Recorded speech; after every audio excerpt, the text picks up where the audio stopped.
Our 10-year-old son, the youngest of 4, has 2 problems that we're having difficulty getting him to overcome. Problem number 1, he has a hard time accomplishing tasks on his own without guidance from us. Whether it's a new chore at home that he's been given and is not part of his daily routine, or a school assignment that requires him to work independently to accomplish his goal.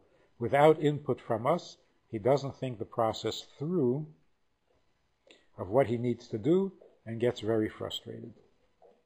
Number 2, he has a problem with lying. If he doesn't do something that he's supposed to do, he will try to lie his way out of it. It seems like we've tried everything to get him to tell the truth in all matters, but nothing seems to hold.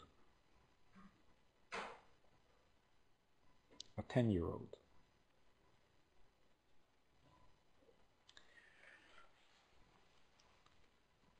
In general, how do you get children to do projects? You say to a child, clean up your room. You're wasting your time. No child knows how to clean up a room.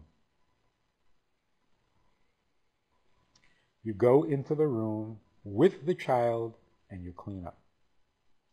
You do it 10 times, the 11th time you slip out. And the child will finish the job. You never send a child on a mission. You take children on a mission. So to expect a child to do things on their own without guidance from us, a 10-year-old,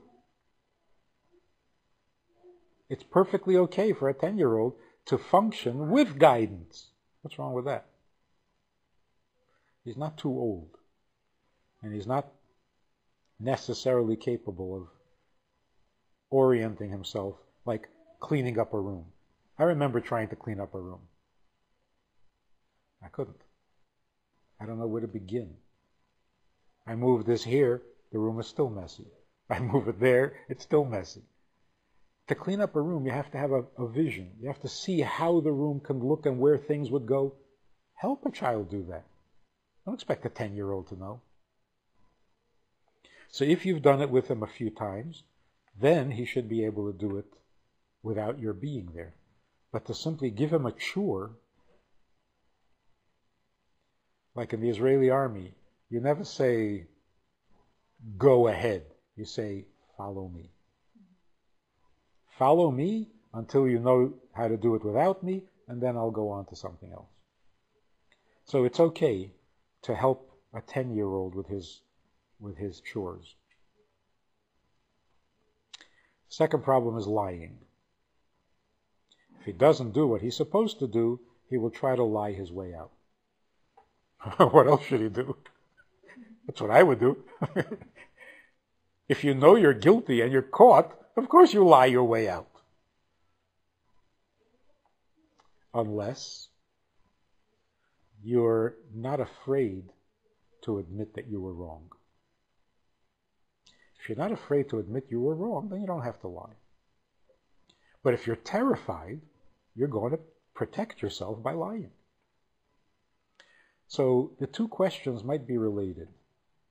If you're expected to be able to do things that you can't do, and when you don't do them, you are a failure, you don't have the courage to say, I failed. Because failure is not acceptable. And so you lie.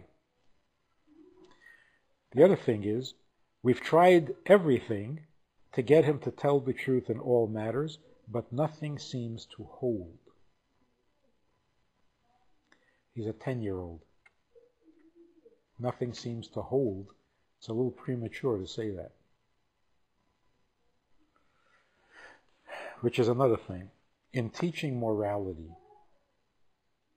don't expect immediate results. You want the child to tell the truth in all matters. Do you realize what you're asking?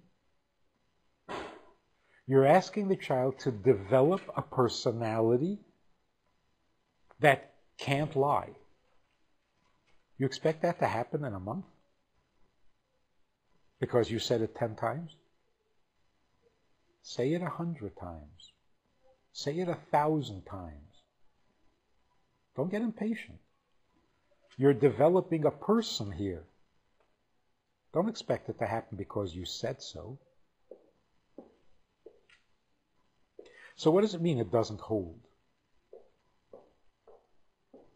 He tried to be honest. He didn't lie for a while, and then he lied again.